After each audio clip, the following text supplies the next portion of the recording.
예루살렘 성 무너져 성문은 불타버렸네. 그 소식 들은 느헤미야 슬피 울며 주께 기도했네. 하늘의 하나님 여호와 긍휼을 베푸시는 주여, 이 죄를 주 앞에 보아오니 귀를 여사히 기도 들으소서. 그때 느헤미야 은혜를 입어 왕의 술관원이 되었네. 어느 날 그는 왕에게 고했네. 나로 저 성을 회복해 하옵소서. 예루살렘에 돌아왔으나 방해하는 무리들 있었지. 허나 우린 일어나 건축하려네. 너희는 아무 권리도 없어.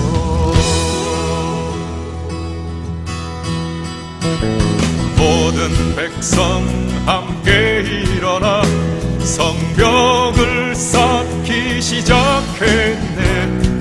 한 손엔 창과 칼을 들고 또 한 손으로는 일했네. 그때야 느헤미야 백성에게 이르길, 이 성 안에 머물지니 어떤 이들 저들을 지키었네. 동틀녘부터 별이 뜰 때까지.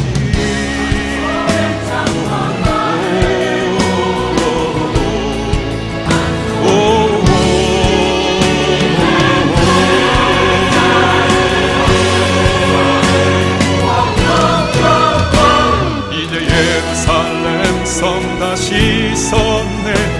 모든 백성 그 성 앞에 모였네. 에스라 저들 앞에 말씀을 펴니 저들 말씀 앞에 일어섰네. 오 광대하신 여호와여, 모든 백성들 아멘 아멘.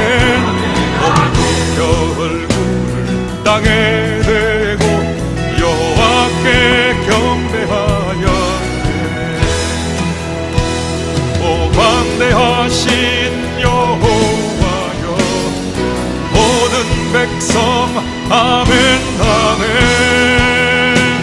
몸을 굽혀 얼굴을 땅에 대고 여호와께 경배하였네. 이제 우리 일어나 손을 들고 여호와를 찬양하라. 하늘을 바라보니 영광의 주님 거기 계시네. 이제 우리 일어나 손을 들고 여호와를 찬양하라.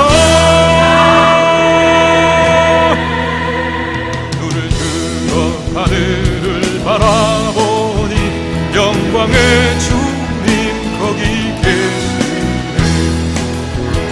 눈을 들어 하늘을 바라보니 영광의 주님 거기 계시네. 영광의 주님 거기 계시네. 영광의 주님 거기 계시네.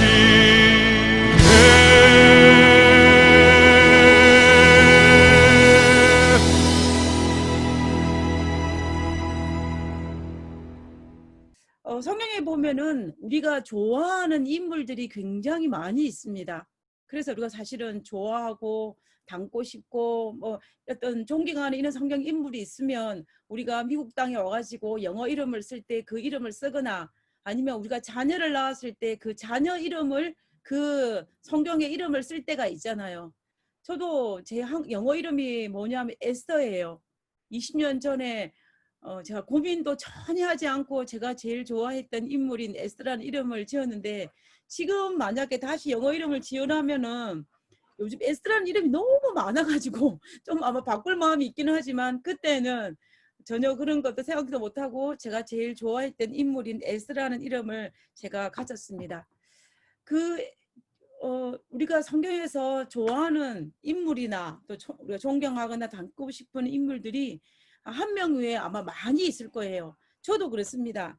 에스더 외에도 제가 닮고 싶고 또 은혜 받고 또 참으로 존경하고 좋아하는 인물들이 많이 있는데, 그 중에 또 제가 닮기를 원하는 인물 중에 한 인물이 누구냐면 느헤미야입니다. 느헤미야. 우리가 작년에 교과책에서 에스라와 느헤미야서를 배웠을 텐데요. 크게 등장하는 이 느헤미야가 제가 참 좋아하는 인물 중에 한 분입니다. 성경에서 가진 열정을 가지고 자기의 꿈과 비전을 백성들과 공유한 사람, 대표적인 사람이 아마 느헤미야라는 생각이 들어요. 그리고 그 느헤미야가 열정과 또 백성과 공유함으로 말미암아 아주 위대한 역사를 성취한 사건이 바로 이 느헤미야서에 기록되어 있는 52일 만에 성벽을 건축한 그 사건이 아닐까라는 생각을 하게 됩니다. 그래서 저는 오늘 이 시간에는 느헤미야가 가진 신앙관과 그리고 이 52일 만에 성벽이 건축되어진 이 놀라운 역사적인 사건들을 한번 살펴보면서, 오늘 이 시간에 하나님께서 우리에게도 동일한 그런 열정과 꿈을 가지고 성취할 수 있게 하시기를 간절히 기도합니다.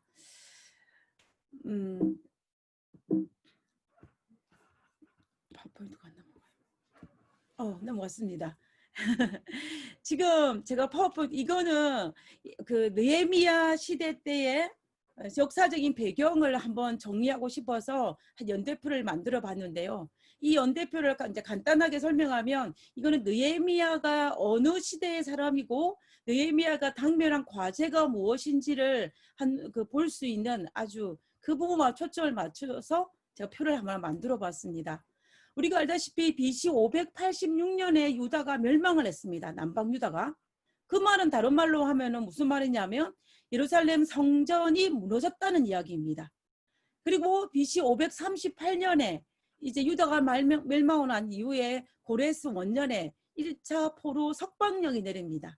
그러므로 그때의 스룹바벨과 예수아를 중심으로 바벨론에 포로되어 있었던 5만 명을 이끌고 예루살렘으로 돌아옵니다. 그때가 1차 포로 기환인데요. 이때 그 목적은 무엇이냐면 성전을 건축하는 것이었습니다. 그런데 성전을 건축하는 것이었는데, 우리가 알다시피 성전은 그렇게 쉽게 건축되어지지 못하고 주변에 많은 방해가 있고, 나중에 다리오 왕의 1차 포로 석방령을 재확인함으로 말미암아 BC 515년에 스룹바벨 성전이 완성이 됩니다. 그러면은 이거는 뭐냐면 유다 멸망하고 난 다음에, 그때 예루살렘 성전이 파괴되고 난 다음에 스룹바벨 성전이 재건되었을 때 기간을 살펴보면 70년입니다. 성전, 이스라엘 예루살렘 땅에 성전이 없다가 성전이 다시 건축된 것은 70년이 지나고 난 다음에 건축되었다는 것입니다. 그리고 이제 성전이 건축되고 난 다음에 세월이 많이 흘러서 우리가 알다시피 BC 457년에 아닥사스다 7년에 다시 한번 이제 그 2차 포로 기한이 이뤄집니다. 이때 에스라를 중심으로 1,500명의 이 페르시아 시대에 흩어져 있는 이스라엘 백성들을 이끌고 이제 이 예루살렘으로 돌아오게 되는데요. 그래서 이제 이 에스라가 돌아와서 이 예루살렘 성에 있는 율법을 다시 세우고 그들이 하고 있는 것을 볼 수가 있습니다. 그리고 에스라가 성벽을 건축하려고 노력을 했겠지요. 그러나 성전은 건축하지 못했습니다. 그리고 난 다음에 이 3차 포로 석방령이 내리고, 그럼 2차 포로 기한이 있었던 이 사건이 일어난 13년 후에 느헤미야가 아직도 포로가 기한 그 예루살렘의 성벽이 건축되지 못했다는 소식을 듣게 됨으로 인해서 이제 느헤미야서가 시작이 됩니다. 그러면 결과적으로 볼 때 이 느헤미야서는, 느헤미야라는 이 인물은 이 에스라가 이끈 2차 포로 기한이 이르어지고 난 13년 후에 등장하는, 그리고 예루살렘 성벽을 건축하기 위한 그 목적을 가지고 맡은 인물이 바로 누구냐면은 이 느헤미야라는 것을 알 수가 있습니다. 우리가 알다시피 이 느헤미야는 이방인 땅에서 고위 관직에 오른 사람이 바로 이 느헤미야입니다. 옛날에는 왕을 독살하는 그런 일들이 굉장히 많이 있었습니다. 그래서 왕이 자기가 굉장히 신뢰하고 아끼는 신하에게 자기 대신 먼저 먹어보고 그리고 난 다음에 자기가 먹는 그런 일들이 있었습니다. 술이나 뭐 음식 같은 걸요.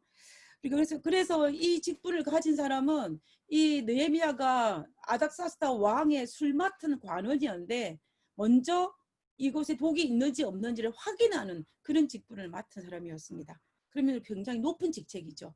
우리가 이 직업이 높은 직책이라는 것을 알 수 있는 것은 창세기에 등장합니다.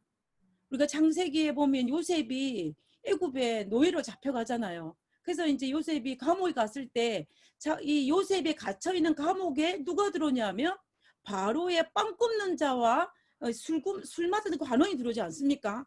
그때 그 사람은 단지 왕을 음식을 수송드는 사람이 아니라 귀족계급이었습니다. 그런 거를 볼 때 우리가 이 당시에 이 왕의 술 맡은 관원이라는 것은 굉장히 중요한 귀족계급이라는 것을 우리가 알 수가 있는 것입니다. 그래서 결국 이 느헤미야는 포로된 땅에 가서 정치적으로 출세한 인물 중에 한 명이라는 것을 우리가 알 수가 있을 것입니다. 이분이 누구인지 혹시 아십니까? 이분은 한국 이름은 김종숙이라는 프랑스에서 지금 활동하고 있는 인물인데요. 이 김종숙이라는 이 여인이 태어난 지 6개월 만에 프랑스로 입양이 됐습니다. 프랑스로 입양이 됐는데 입양이 돼가지고 이제 프랑스 부모님 밑에서 성장하고 자랐습니다. 근데 이 여인이 정치계에 입문을 했어요. 그러다가 30대에 장관으로 발탁된 아주 유명한 인물 중에 한 사람입니다. 이분이. 그럼으로써 입양하러 이제 프랑스에 갔다가 그곳에서 정치적으로 30대 장관이 된 아주 유명한 인물이라고 매스컴에 크게 다뤘던 적이 몇 년 전에 있었는데요. 우리가 이 느헤미야가 그 바벨론의 땅에 페르시아로 바뀌었지만 그 땅에서 아주 유명한 출세한 인물 중에 한 사람이 바로 느헤미야였던 것입니다. 우리가 성경에서 볼 때에 바벨론의 포로로 잡혀가서 정치적으로 성공한 인물들이 몇 사람이 있습니다. 대표적인 사람이 다니엘과 그의 세 친구, 그리고 왕후 에스더, 그리고 이 모르드게, 그리고 이제 느헤미야인 것을 볼 수가 있는데요. 우리가 이 사실을 볼 때 느헤미야가 이방인 땅에서 출세한 한 인물이었다는 것을 알 수가 있는 것입니다. 그래서 결국은 이 느헤미야가 이방인 땅에서 호의호식하며 잘 지내고 있을 그때에 느헤미야에게 어떤 소식이 들리냐면은 느헤미야 1장 3절에 그 소식을 들은 것입니다. 이때입니다. 저희가 내게 이르되, 여기서 말하는 저희는 뭐냐면 느헤미야의 형제였던 하나니가 고국 예루살렘을 방문하고 갔다가 다시 돌아왔습니다. 그리고 난 다음에 고국 예루살렘이 어떠한 상황인지를 이제 느헤미야에게 이야기하는 성경 구절입니다.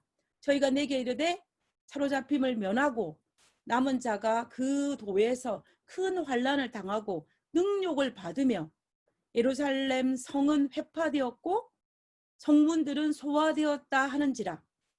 지금 느헤미야가 고국의 소식을 듣게 되는데 그 소식이 어떤 소식이었냐면, 지금 에스라가 가가지고 이미 성전은 건축되었고 나라를 회복하려고 했지만 여전히 큰 환난과 능욕을 받고 예루살렘 성은 회파되고 성문이 불탔다는 것입니다.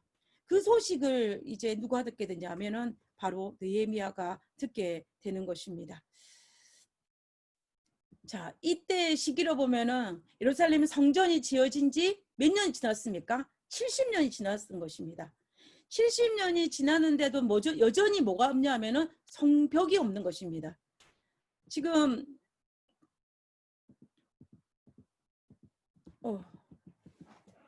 잠깐 뭐 하나 사라졌는데 괜찮습니다. 그냥 하겠습니다. 지금 이 부분이 어떤 부분이냐면은 그 당시에 이 고대 이스라엘의 도시를 살펴보면 그 도시에는 어디냐면 오늘날과 다르게 어떤 마을이 형성되기 위해서는 집이 있고 그런 가구들이 있을 때 주변에 성벽을 쌓아서 반드시 보호를 해야 됩니다. 왜냐하면 성벽을 쌓아서 외부의 침입을 막기 위해서입니다. 오늘날에는 우리가 집을 짓고 울타리를 짓는데 고대에는 이 울타리 가지고 되지 않는 것입니다. 외부의 침입이 굉장히 많았기 때문에 성벽을 둘러싸서 외부의 침입을 막았습니다. 그래서 이 성벽이라는 것은 자신의 생명을 보호할 수 있는 울타리였기 때문에 굉장히 중요했습니다. 그러면서 이스라엘 백성들은 성전을 짓는 것도 중요하고 성전을 짓고 그리고 또 뭐 해야 됩니까? 또 자기 집, 가옥을 짓고 그다음에 그것을 보호해 줄 수 있는 성벽을 지어야만이 안전한 도시로 정착을 할 수가 있는 것입니다. 그런데 문제는 느헤미야 시대 때 가만히 보니까 성전이 건축되온 지 70년이 지났음에도 불구하고 여전히 성벽이 건축되지 못했다는 것입니다. 이 말은 다른 말로 하면 예루살렘 도성이라는 도시가 형성이 됐는데 나라가 형성이 됐는데 여전히 안전하지 못한다는 것입니다. 그러니 성전을 짓고 난 다음에 얼마나 많은 시간 동안 그들이 성벽을 지으려고 노력을 했겠습니까? 성벽을 지었는데 조금 짓고 나면 외부에 침입을 해가지고 무너뜨리고 또 불에 태워버리고 이런 일이 반복됨으로 말미암아 굉장히 안전하지 못한 그런 상황이 일었다는 것을 우리가 알 수가 있는 것입니다. 제가 아리조나로 이사를 가서 처음에 저희 집 옆에 누가 살고 있었냐면 경찰이 살고 있었습니다. 그래서 이 경찰이 항상 자기 경찰차를 저희 집 옆에 세워뒀어요. 그러니까 저는 솔직히 그때는 경찰차가 옆에 있으니까 굉장히 마음이 편안하더라고요. 그래서 이제 저희 집을 방문하는 사람들이 한결같이 하는 말이 야, 이 집은 절대로 도둑이 들지 않겠다라고 말할 정도로 경찰차가 항상 저희 집 옆에 붙어 있었어요. 왜냐하면 그 경찰이 그 차를 운전을 했기 때문에 파킹을 항상 저희 집 옆에 세워두었습니다. 그런데 이제 그 경찰이 몇 년을 살다가 그 집을 팔고 다른 곳으로 이사를 가버렸습니다.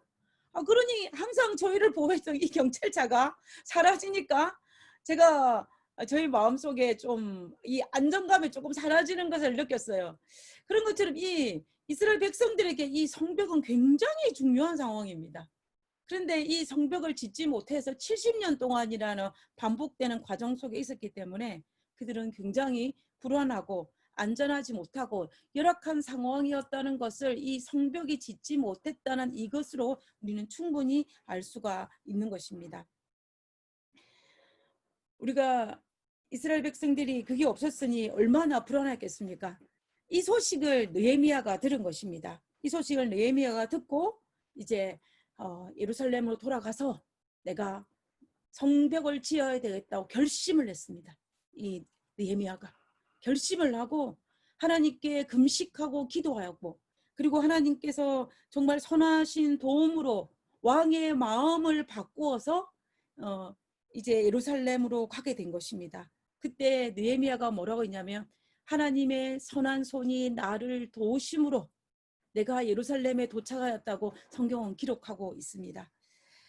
그런데 우리가 이 느헤미야가 예루살렘에 돌아와서 성벽을 짓는 과정 속에 살펴볼 때 제일 처음에 예루살렘에 도착했을 때의 모습을 보면 우리가 깊이 생각해야 될 부분이 하나 등장을 합니다. 그것은 뭐냐면 예루살렘에 도착해서 3일 동안 느헤미야는 아무 일도 하지 않습니다. 누구에겐가 내가 왜 예루살렘에 왔는지 그 이야기도 하지 않고 3일 동안 이제 자기가 왜 왔는지 이런 저런 이야기를 전혀 하지 않고 하고 있는 모습을 우리가 볼 수가 있는데요. 느헤미야 2장 11절과 12절입니다. 내가 예루살렘에 이르러 거한 지 3일에 그렇게 3일 동안 아무것도 하고 있지 않다가 3일에 이를 때에 내 하나님이 내 마음을 감화하사 예루살렘을 위하여 행하게 하신 일을 내가 아무 사람에게도 말하지 아니하고 3일 동안 아무에게도 말하지 않고 3일째 밤이 되었을 때도 말하지 않고 이제 느헤미야가 뭘 하냐면 밤에 일어나 두어 사람과 함께 나갈새 내가 탄 짐승 외에는 다른 짐승이 없더라. 밤에 몰래 느헤미야가 짐승을 타고 자기를 도울 수 있는 두 사람을 데리고 이제 성벽을 둘러보는 것입니다. 성벽을 둘러보면서 도대체 무슨 일이 일어나고 있는지 살펴보고 있는 부분이 바로 느헤미야 2장 11절과 12절에 있는 부분입니다. 자, 그러면은 이때 느헤미야가 예루살렘에 도착한 지 3일 동안 과연 무엇을 했을까요? 그가 아마 먼 길을 왔기 때문에 너무 피곤해서 쉬었을까요? 휴식이 필요했을까요? 물론 느헤미야가 이 바벨론 땅에서 예루살렘까지 오려면 거의 4개월이 걸립니다. 4개월이란 그 긴 기간 동안 여행을 하기 때문에 결코 쉬운 일이 아닌 거는 사실이에요. 그러나 지금 느헤미야 입장에서 우리가 생각을 해보면 느헤미야는 시간이 그렇게 많은 사람이 아니에요.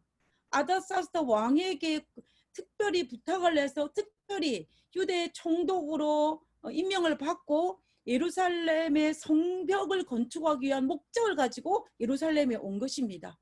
그리고 자기의 주어진 시간이 끝나면 다시 바벨론 땅에 돌아갈 것이라고 왕과 약속을 했습니다. 그러므로 이 느헤미야는 아주 살기 위해서 예루살렘에 온 것도 아니고, 그리고 아무런 목적이 없던 것도 아니고, 목적도 있고 시간도 그에게 정해져 있기 때문에 이 느헤미야가 피곤하다는 단지 그 이유 하나만으로 3일 동안 아무 일도 하지 않았다고 보는 것은 타당성이, 설득력이 떨어진다는 것입니다. 그러면 과연 느헤미야가 3일 동안 무엇을 했을까요? 우리는 그 부분을 성경 본문에서 힌트를 찾을 수가 있습니다. 여기 보면 내 하나님이 내 마음을 감화하사, 내 하나님이 내 마음을 언제? 3일째 되는 날에 감화했다는 것입니다. 그러면 느헤미야가 3일, 그 전에 3일 동안 그냥 편안하게 쉬고 있는데 하나님께서 말씀하셨을까요? 물론 그렇다고 볼 수도 그렇지 않다라고는 확정 지을 수는 없지만, 제가 보기에 느헤미야는 3일 동안 하나님께서 하나님의 인도를 구하며 그가 기도하고 하나님의 인도하심을 기다렸을 것입니다. 기도하면서 그가 그 예루살렘 그 페르시아 도성에서 금식 기도한 예레미야가 예루살렘에 도착해서 하나님께 기도하지 않았겠습니까? 그가 아마 정말 하나님께 간절한 마음으로 3일 동안 기도했을 것입니다. 그리고 하나님의 인도하심을 기다렸을 것입니다. 그때에 내 하나님이 내 마음을 감화하사 이제 느헤미야가 행동을 취한 것입니다. 그리고 그가 한 행동은 무엇이냐면은 이제 상황이 어떠한지, 형편이 어떠한지 살피기 위해서 그가 조용히 이제 돌아보는 것을 우리가 볼 수가 있는 것입니다. 우리가 성경에 보면 예수님도 뭐라고 말씀하시냐면 내가 스스로 아무것도 하지 아니하고 오직 아버지께서 가르치신 대로 이런 것을 말하는 줄로 알리라 그랬습니다. 결국 이 말은 예수님도 우리의 메시아이신, 우리의 메시아요 그리스도이신 예수님께서도 하나님께서 인도하신, 하나님께서 말씀하지 않으신 것은 자기가 하지 않겠다는 것입니다. 그런데 느헤미야도 우리 예수님의 가르침과 똑같이 3일 동안 정말 휴식하면서 기도하면서 하나님의 인도하심을 기다린 것을 우리가 알 수가 있는 것입니다. 우리가 자칫 잘못하면요, 자기 열정에 사로잡혀서 하나님의 때를 기다리지 않는 사람이 되면은 절대로 안 됩니다. 그러므로 하나님의 일은 너무 서둘러서도 안 되고 그리고 너무 게을러서도 안 됩니다. 하나님의 인도하심을 기다리고 느헤미야와 같은 열정을 다해서 행하는 것이 우리에게 필요하다는 것입니다. 예수님의 인도하심이 없는 열정은 굉장히 위험합니다. 마치 하나님의 인도를 받지 않은 열정은 그 철로를 이탈한 기차와도 같습니다. 우리가 성경에 보면 사울이 예수님을 만나기 전에 그는 굉장히 열정이 많은 사람이었습니다. 굉장히 열정적인 사람이었어요. 그러나 그가 하나님의 인도하심, 하나님을 만나지 못했습니다. 그런데 우리가 알다시피 그 사울이 그 열정만 가지고 어떻게 했습니까? 자기가 그토록 사랑하는 하나님을 신실히 믿는 그리스도인들을 잡아 죽이는 그 일에 앞장선 사람이 되지 않았습니까? 우리가 그런 거를 볼 때에 하나님의 인도하심이 얼마나 중요한지를 우리가 알 수가 있는 것입니다. 그리고 우리 열정도 중요하지만 또 그뿐만 아니라 하나님의 인도하심도 굉장히 중요하다는 것입니다. 그래서 느헤미야는 하나님의 인도하심을 구하기 위해서 3일 동안 정말 아무에게도 말하지 않고 하나님과 개인적인 시간을 가지면서 하나님의 인도하심을 기다린 것을 우리가 볼 수가 있는 것입니다. 그리고 하나님께서 그의 감화하시는 대로 그리고 이제 상황을 살피기 위해서 짐승을 타고 나귀인지 타고 이제 나가는 것입니다. 느헤미야 2장 13절과 14절입니다. 그 밤에 3일 밤이죠. 그 밤에 골짜기 문으로 나가서 용정으로 본문에 이르는 동안에 보니 예루살렘 성벽이 다 무너졌고 성문은 소와 불탔더라. 앞으로 행하여 샘문과 왕의 못에 이르러는 탄 짐승이 지나갈 곳이 없는지라. 느헤미야는 성벽을 둘러보았습니다. 둘러보니까 진짜 자기 형제 하나니가 말한 것처럼 예루살렘 성벽이 무너졌고 성문은 불에 타버린 것입니다. 지금 이 상황을 보니 참으로 안타까운 상황입니다. 심지어 여기 보면 탄 짐승이 지나갈 곳도 없다라고 했습니다. 자기 외에는 아무도 없고 폐허가 된 상황인 것입니다. 지금 이 상황은 느헤미야의 상황은 어떤 상황이냐면 하나님의 인도하심도 받았습니다. 그리고 자기 열정도 있고 그리고 또 뭐냐면 상황도 파악을 했습니다. 그러면 이제 무엇만 하면 되냐면 원래 자기의 목적이었던 하나님의 인도하심이었던 성벽을 건축하면 되는 것입니다. 그러기 위해서는 또 무엇이 필요하냐면은 자기와 함께 이 일을 감당할 이스라엘 백성들이 필요했습니다. 그래서 이제 이 느헤미야가 동력자, 자기 신과 함께 성벽을 지은 이스라엘 백성들을 위해서 그들도 함께 이 열정과 하나님의 부르심을 공유하는 것이 그에게 정말로 중요한 부분이었습니다. 그래서 이제는 느헤미야 2장 17절과 18절에 그들을 불러 모아놓고 이제 말을 하는 것입니다. 이 부분을 한번 읽어보도록 하겠습니다. 우리가 당한 공격은 너희도 보고 있는 바라. 예루살렘이 황폐하고 성문이 불탔으나 자 예루살렘 성을 건축하여 다시 수치를 당하지 말자. 또 그들에게 하나님의 선한 손이 나를 도우신 일과 왕이 내게 이런 말씀을 전하였더니 저희의 말이 일어나 건축하지 하자 하고 모두 힘을 내어 선한 일을 하려 하매. 우리가 이 성경 본문을 가만히 살펴보면 느헤미야가 이제 자신의 이스라엘 백성들에게 같은 열정을 소유하기 위해서 그들에게 뭐라고 하냐면 우리가 다 함께 일어나서 예루살렘 성을 건축하고 다시는 수치를 당하지 말자라고 이야기합니다. 근데 사실은 이스라엘 백성들의 입장은 어때요? 여기 앉아있는 이 이야기 느헤미야의 그 기배를 받는 이스라엘 백성들의 입장은 상황이 좀 다릅니다. 느헤미야는 성벽을 짓다가 실패한 경험이 없어요. 왜냐하면 그 실패할 때 어디에 있었기 때문에 페르시아의 왕궁에 있었기 때문에. 그러나 이 이야기를 듣는 이스라엘 백성들은 70년 동안 반복해서 성벽을 지었는데 주변의 방해로 계속 무너진 거 불탄 것입니다. 그래서 그들은 용기를 상실한 거예요. 다시 말하면 그들의 마음속에 뭐가 있냐면 이제 부정적인 생각이 그의 마음속에 가득 찬 것입니다.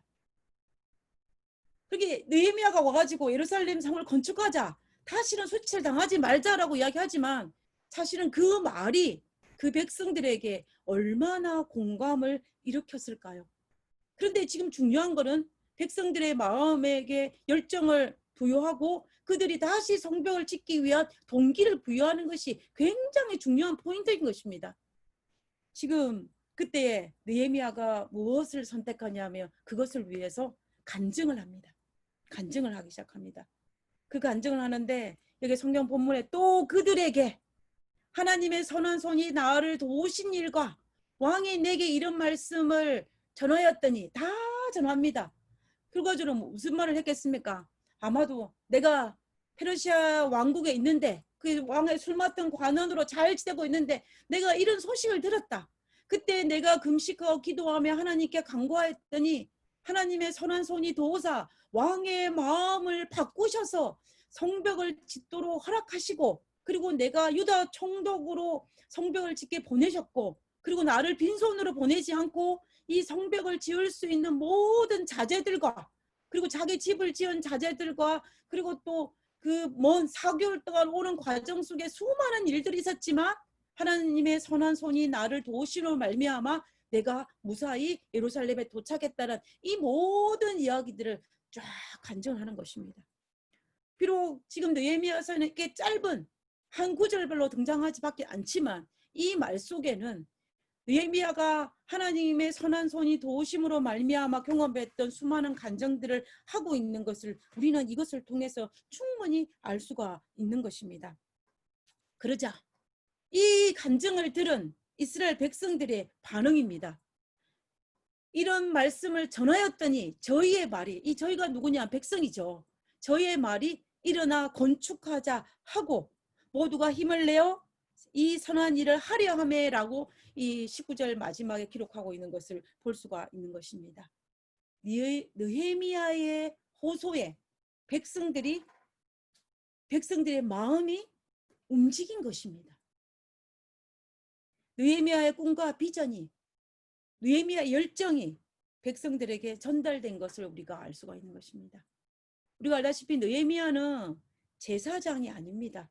소위 말하는 느헤미야는 평신도입니다. 그리고 정치인이고, 그럼에도 불구하고 느헤미야가 가졌던 이 하나님을 향한 열정, 그리고 하나님의 선한 도우심에 대한 확신, 이런 것들이 백성들에게 그대로 전수하고 백성들이 그것을 받음을 통하여서 그들이 다시 한번 하나님 뭐하자, 성전을 다시 한번 건축하자라고 다시 한번 일어서는 것을 볼 수가 있는 것입니다. 그들이 지난 과거 70년 동안 수없이 실패를 반복하였지만 하나님께서 느헤미야의 삶 속에 하나님의 선한 손이 도우심으로 말미암아 이 예루살렘에 왔던 것처럼 성벽을 건축하는데 하나님의 선한 손이 도우신다면 이 일도 가능할 것이라는 그 생각을 하게 된 것입니다. 그러므로 그들이 다시 한번 용기를 가지고 느헤미야의 열정이 자신들의 열정이 되므로 이제 그들이 성전을 건축하는 걸 시작하는 것을 볼 수가 있습니다. 그들이 얼마나 열정적이었냐면 느헤미야상 17절과 18절에 보면 성을 건축하는 자와 담부하는 자는 다 각각 한 손으로 일을 하며 한 손으로는 병기를 잡았는데 건축하는 자는 각각 칼을 차고 건축하며 나팔 부는 자는 내 곁에 섰다라고 이야기합니다. 결국 한 손에는 칼과 창을 들고 다른 손에는 성전을 건축하면서 이 성벽을 건축했다는 것입니다. 사실 이 일이 쉬운 일이 아닙니다. 하나 일만 하기에도 힘든데 지금 이 느헤미야 4장에 있는 이 장면은 두 가지 일을 동시에 하는 것입니다. 방어와 건축을. 우리는 이 장면은 열정이 없으면 불가능한 일입니다. 하나님의 역사를 이루고 싶은 느헤미야의 열정이 백성들에게 전달되었고 그 결과 성벽이 70년 동안 지속되게 실패했던 이 성벽이 건축하는 데 성공한 것입니다. 우리가 이 부분에서 반드시 기억해야 될 부분이 하나 있습니다. 하나님의 뜻과 열정과 그것으로 말하면 성벽이 건축되었어요. 며칠 만에요? 52일 만에. 어마어마한 일이 발생한 것입니다. 그런데 문제는 우리 여기서 결코 잊어버리지 않고 짚고 넘어갈 부분이 하나 있는데 이 느헤미야의 이런 열정과 비전과 이 꿈들이 모든 사람들이 다 공유했다는 것은 아니라는 사실입니다. 이 열정과 이 비전에 반대하는 사람도 있었다는 거예요. 우리가 느헤미야서를 보면은 이 열정에 반대한 인물들이 굉장히 많이 등장하는 것을 볼 수가 있는데요. 백성들이 느헤미야의 간증을 듣고 감동을 받고 그들이 힘을 내어 성벽을 건축하였는데 그 과정 속에서 반대하는 세력이 등장한 것을 볼 수가 있는 것입니다. 느헤미야 2장 19절에 보면 호론 사람 산발락과 종이 되었던 암몬 사람 도비야와 아라비아 사람 게셈이 이 말을 듣고 우리를 업신여기고 비웃어 가로되 너희 하는 일이 무엇이냐 왕을 배반코자 하느냐 하기로. 이 세 산발락과 도비아와 게셈이 주동이 되어서 주동이 된 것입니다. 세 사람만 반대한 게 아니에요. 이 세 사람이 주동이 되어서 예루살렘 성벽을 건축하는데 지속적으로 방해를 합니다. 그래서 한 손에는 칼과 창을 들고 한 손에는 성벽을 건축했던 것입니다. 방해하는 사람이 있었기 때문에 우리는 이 사실에서요. 아무리 기도하고 그리고 하나님의 인도하심을 따라서 그리고 열정을 가지고 한다 할지라도 반대 세력은 있다라는 거예요. 없으면 정말 좋겠는데 우리가 성경을 볼 때 하나님의 사람 모세도 하나님의 사역을 할 때 반대하는 사람이 있었습니다. 그리고 우리가 사도 신약시대에 넘어와서 사도 바울도 하나님의 일을 할 때에 반대자가 있었다는 사실을 우리가 기억해야 합니다. 하나님께서 허락하신 일을 할 때에 항상 반대하는 부분들이 있습니다. 왜냐하면 우리가 알다시피 사탄은 울부짖는 사자가 되어서 정말 마지막 때에 자기 산길자를 찾기 위해서 두루 돌아다니면서 반대하기 때문입니다. 그러므로 우리가 반대하는 일에 대해서 반대 세력에 대해서 너무 두려워할 필요는 없는 것입니다. 왜 그럴까? 어쩌면 당연한 것입니다. 우리가 이 느헤미야에서 보면은 이 느헤미야가 예루살렘에 도착했을 때는 반대하는 사람이 느헤미장 10절에 보면 두 사람이에요. 산발락과 도비야 인물 두 사람이 거론되어 있습니다. 그런데 이제 백성들이 다 동조를 하고 이제 열정을 가지니까 또 다른 한 인물이 애드되는데 19절에 이 아라비아 사람 게셈이라는 사람 이 세 번째 인물이 다시 애드됩니다. 그래서 우리가 하나님의 일을 더 열심히 열정을 가지고 하려고 하다 보면 더 많은 반대가 부딪히다는 것을 우리는 이 본문을 통해서도 다시 한번 확인할 수가 있는 것입니다. 근데 이들이 반대를 하면서 뭐라고 이야기하냐면 너희가 하는 일이 무엇이냐? 왕을 배반코자 한다라고 합니다. 이 왕은 누구냐면 아닥사스다 왕이에요. 아닥사스다 왕을 배반코자 한다고 이 시비를 거는 것입니다. 왜 산발락과 도비아와 게셈이 이 아닥사스다 왕을 배반코자 하느냐 하는 말을 했냐면 여기에 대한 배경이 있습니다. 그거는 무엇이냐면 이 아닥사스다 왕 때에 그러니까 아마 에스라서에 보면은 성벽을 건축하는 과정 속에서 건축할 때에 이제 이방인들이 거짓 상소문을 왕에게 보냅니다. 그러면 왕에게 보낼 때 이제 이 성읍이 성전이 중건되고 이제 성벽을 이제 건축하고 있으니 이렇게 되면은 서편 페르시아 입장에서는 서편 영지가 없어질 것이기 때문에 성벽을 건축하지 못하게 해달라고 거짓 상소문을 올리는 것입니다. 그때 4장 21절에 보면은 이 아닥사스다 왕이 이것을 받아들여서 성벽을 건축하는 역사를 못하게 합니다. 그러면서 그 성을 건축하지 못한 사건이 있었어요. 이것을 두고 이게 한마디로 말하면 성벽을 건축하는 것은 아닥사스다 왕을 대적하는 것이라고 이야기하는 것입니다. 그렇게 이야기함으로 이제 너희가 성벽을 건축하지 못하게 하는 것입니다. 우리가 여기서 팩트 체크를 하나 해야겠죠. 팩트 체크를 하나 해야 됩니다. 그러나 지금 이 느헤미야가 예루살렘에 도착했을 때는 상황이 달라졌습니다. 느헤미야가 페르시아를 떠나기 전에 아닥사스다 왕에게 성벽을 건축하는 허락을 받았습니다. 그죠? 그렇기 때문에 이건 아닥사스다 왕이 성벽을 건축하라는 명령이었고 만약에 성벽을 건축을 방해하는 것은 오히려 아닥사스다 왕을 뜻을 거스리는 것입니다. 그러므로 이 산발락과 도비아와 게셈이 이 느헤미야와 이스라엘 백성들에게 했던 너희가 하나님 그 왕을 폐역하고자 하냐 그 말은 틀린 말입니다.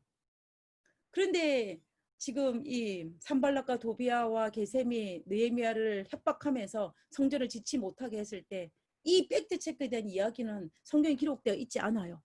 그리고 느헤미야가 이 이야기를 듣고 어떤 반응을 하냐면 20절입니다. 느헤미야 2장 20절에 그 이야기를 듣고 느헤미야가 대답하는 거예요. 하늘의 하나님이 우리를 형통하게 하시리니 종들인 우리가 일어나 건축하려니와 오직 너희에게는, 이 너희가 누구겠습니까? 산발락과 도비아와 아비아 게셈이겠죠. 너희에게는 예루살렘에서 아무 기업도 없고 권리도 없고 기용된 바가 없다. 한마디로 말하냐면 우리는 성전을 건축할 테니 너희는 뭐하라? 빠지라는 이야기입니다. 한마디로 말하면 그 이야기를 하고 있는 것을 볼 수가 있는데요. 우리가 여기에서 느헤미야가 어떻게 이렇게 담대하게 말할 수 있는지, 지난 70년 동안 이들의 방해로 말미암아 성벽 건축은 계속 이루어지지 못했는데 왜 느헤미야가 이렇게 담대하게 그들에게 너희는 기업도 없고 권리도 없고 기업된 바가 없으니 빠지라는 이런 말을 할 수 있었는지를 우리가 생각해 볼 필요가 있는 것입니다. 우리는 그 비결은 바로 제가 빨간색으로 하는 이 부분입니다. 하늘의 하나님이 우리를 형통하게 하시려니, 팩트 체크니 이런 건 너에게 말할 필요도 없고 우리의 하나님이 우리를 형통하실 것이니까 걱정하지 말라는 것입니다. 우리는 하나님의 성전 그리고 성벽을 건축할 것이라는 것을 우리가 이야기하는 것을 있는 것입니다. 우리가 느헤미야서를 살펴보면은 느헤미야서 등장하는 이 느헤미야의 신앙관을 우리가 살펴볼 수가 있는데요. 우리가 몇 구절을 살펴보도록 하겠습니다. 느헤미야 1장 11절입니다. 이 부분에 보면은 느헤미야가 주여 종으로 형통하여 이 사람 앞에 은혜, 하나님의 은혜를 익혀달라고 합니다. 그 다음 2장 28절에 하나님의 선한 손이 나를 도우심으로, 그리고 2장 28절에 하나님의 선한 손이 나를 도우신 일과 느헤미야 4장 20절에 우리 하나님이 우리를 위하여 싸우시리라. 지금 우리 느헤미야서에 있는 이 네 구절 그리고 그 외 다른 구절을 살펴볼 때 느헤미야가 가진 신앙은 뭐냐면 하나님의 선한 손이 우리를 도우신다는 신앙이에요. 하나님이 우리를 위하여 싸우신다는 신앙입니다. 다시 말하면 하나님께서 우리를 형통케 하신다는 신앙이에요. 하나님이 우리를 위해서 모든 일을 해주신다는 신앙이 바로 어떤 신앙이냐면 느헤미야가 가진 신앙입니다. 그러므로 느헤미야는 하나님께서 형통케 하실 것이므로 우리는 뭐 하겠다? 우리는 열정을 다해서 하나님의 뜻에 순종하여서 내가 이 일을 하겠다는 것이 느헤미야의 신앙인 것을 볼 수가 있는 것입니다. 그래서 느헤미야는 하나님의 인도하심과 그리고 하나님 열정과 그리고 하나님께서 도와주실 것이라는 형통케 하시고 하나님의 선한 손이 도우실 것이라는 그 확신을 가지고 이 성벽을 건축했기 때문에 막힐 것이 없고 두려움이 없었습니다. 아무리 산발락과 도비아와 게셈이 자기를 협박한다 할지라도 느헤미야는 담대히 이 성벽을 건축한 것을 볼 수가 있는 것입니다. 이 세 박자가 다 맞은 거죠. 열정과 그리고 하나님의 인도하심과 그리고 하나님의 절대적인 도우심에 대한 확신, 이 모든 것들이 이루어질 때 성벽은 건축될 수밖에 없는 것입니다. 그것도 며칠 만에요? 50일 만에. 저는 이 놀라운 사건을 살펴보면서 하나님께서 우리가 속해 있는 이 교회에 하나님의 선한 손이 도우실 것이라는 확신이 있습니다. 우리가 뭐 하기만 하면 하나님의 인도하심을 믿고 느헤미야가 가진 그리고 그 이스라엘 백성들에게 공유된 그 열정을 우리가 가지기만 한다면 하나님은 정말 우리에게 기막히고 놀라운 일들을 우리에게 베풀어 주실 것입니다.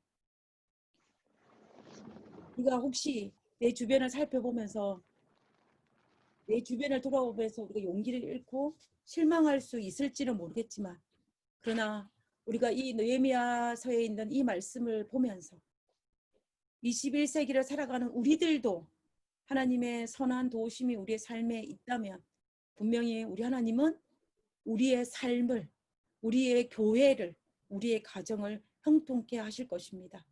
그러므로 우리가 서로 하나님 안에서 열정과 또 비전을 가지고 최선을 다하여서 한다면 하나님께서 52일 만에 성벽 건축한 그 놀라운 역사가 오늘 21세기를 살아가는 우리들의 삶 속에서도 확인되고 바라볼 수 있는 놀라운 일이 일어날 것입니다. 느헤미야서 보면요, 참 신기한 거는 방해자들이 어떻게 방해를 하냐면은 그들에게 두려움을 주어서 자포자기하게 합니다. 열정을 가지지 못하게 해요. 그러나 그것을 극복할 수 있는 방법이 무엇이냐면 하나님의 선한 손이 도우신다는 확신입니다. 그러므로 그것을 가지고 우리의 열정과 하나님의 도우심에 대한 믿음으로 담대함을 가진다면 우리는 방해하는 세력들이 우리를 자포자기하게 할 때 용기를 잃지 않고 담대히 나아갈 수 있을 것입니다. 그러므로 우리가 형통케 하시는 하나님을 의지함으로 두려움 대신에 강한 열정과 믿음을 가지고 정말 하나님 앞에 나갈 수 있는 모두가 되기를 바라면서 오늘 말씀을 마치도록 하겠습니다. 기도하고 마치겠습니다. 하늘에 계신 저희들의 아버지 감사합니다. 하나님, 느헤미야에게 허락하신 하나님의 비전을 우리에게도 보여주시고 느헤미야가 가진 열정을 우리에게도 허락하여 주시고 또 느헤미야가 믿었던 하나님의 선한 손의 도우심의 그 확실한 믿음이 우리에게도 허락하심으로 우리가 이 마지막 시대를 살아갈 때에 비록 코로나 바이러스를 통하여 세상이 어수선하지만 예수님의 재림이 얼마 남지 않은 이 확실한 시대에 아버지여 우리가 좌로나 우로나 치우치지 않고 정말 이것으로 이 주변의 여건들을 말미암아 실망하고 낙담하기보다는 다시 한번 마지막 때까지 최선을 다해 열정과 믿음과 확신을 가지고 담대히 살아가는 저희들이 될 수 있도록 도와주시옵소서. 그래서 우리도 느헤미야가 바라보았던 그 놀라운 역사가 우리의 삶에서도 이루어질 수 있도록 허락하여 주옵기를 거룩하신 예수님 이름으로 기도드렸습니다. 아멘.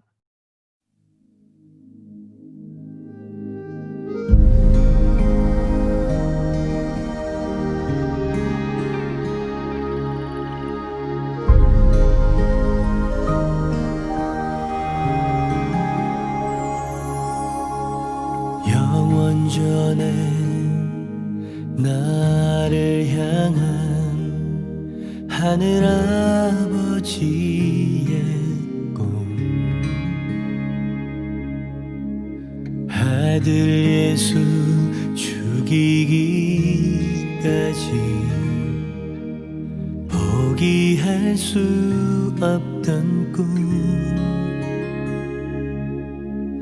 죄로 죽어 깨져버린 하나님의 형상을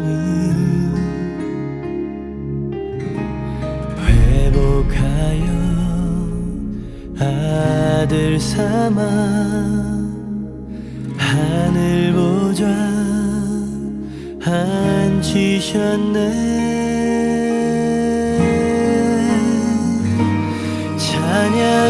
찬양하세 하나님 사랑 그 누구도 끊을 수 없네. 경배하세 위대한 사랑 하나님의 꿈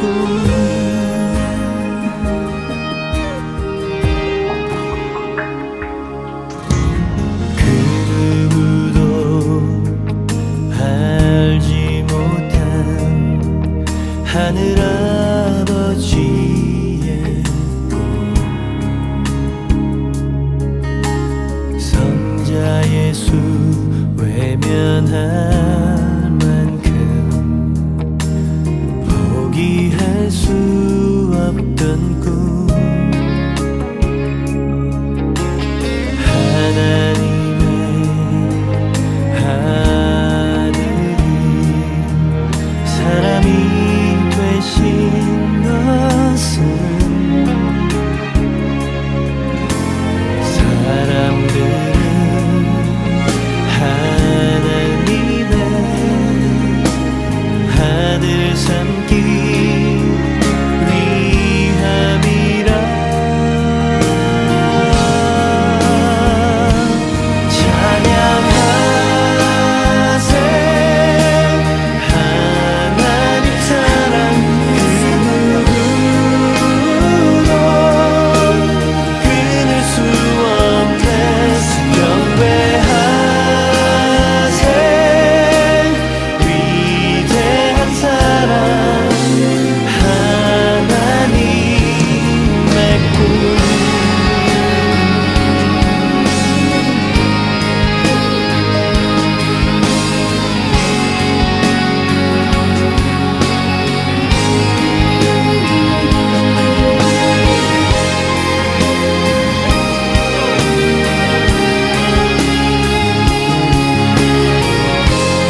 다시 돌아와 나의 삶을 보니 온통 허무한 것뿐이네. 길을 멈추고 나의 삶을 보니 모두 부서진 것뿐이네. 나의 입술로 주만 바라며 주를 사랑한다 했지만 나의 맘속에 주 사랑함은 어느새 흔적도 없네. 주여 내가 회개하고 다시 돌아가오니 나를 세우시고 다시 회복하소서. 내 맘속에 주의 성전 다시 지으시사 주께 예배하게 하소서. 주께 예배하게 하소서.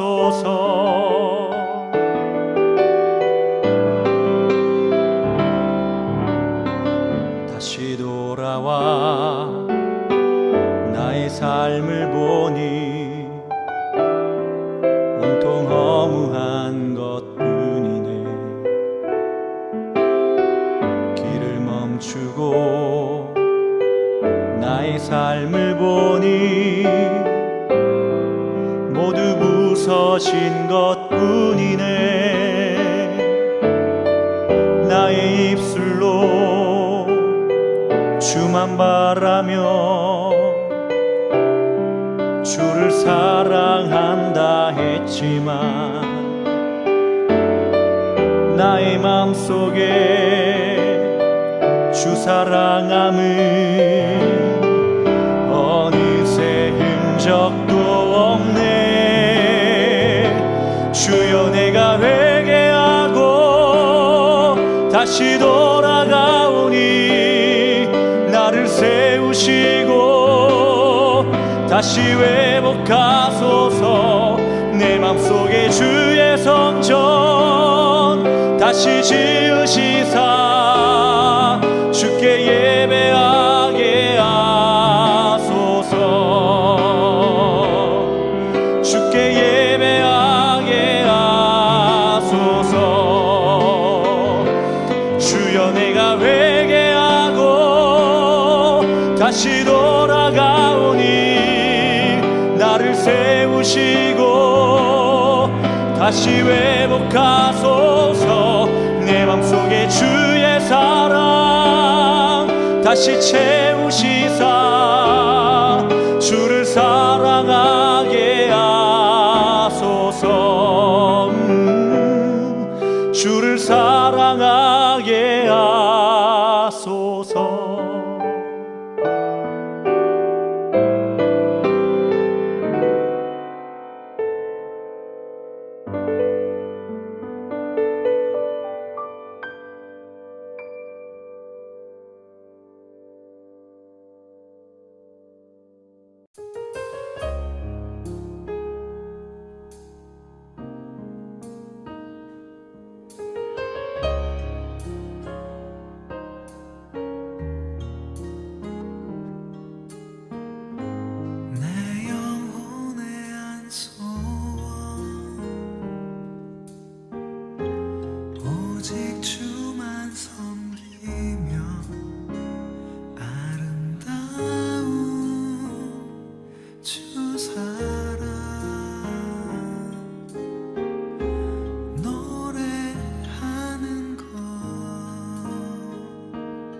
보좌 위에 앉으신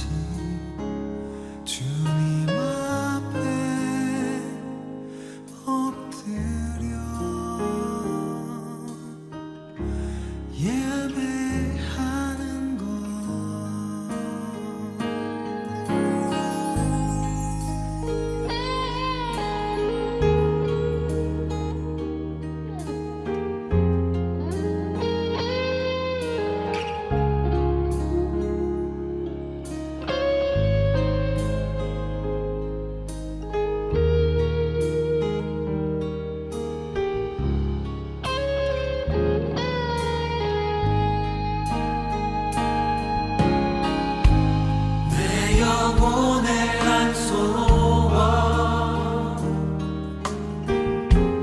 오직 주만 섬기며 아름다운 주 사랑 노래하는 것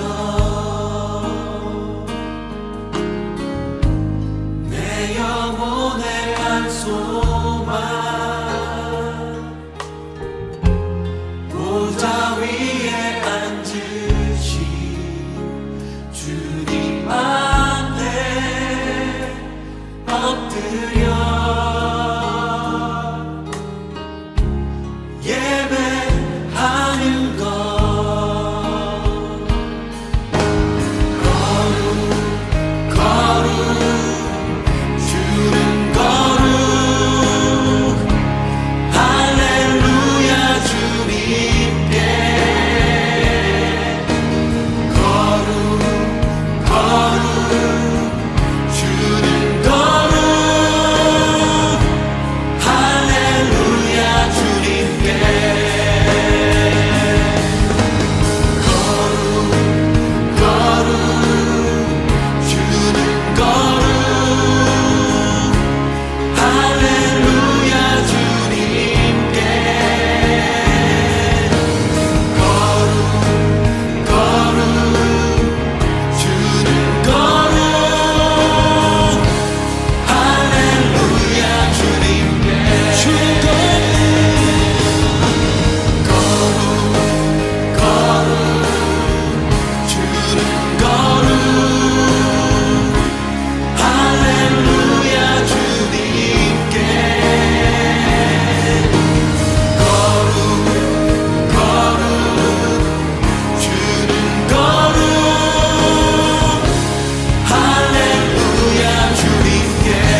주는 전능하신 주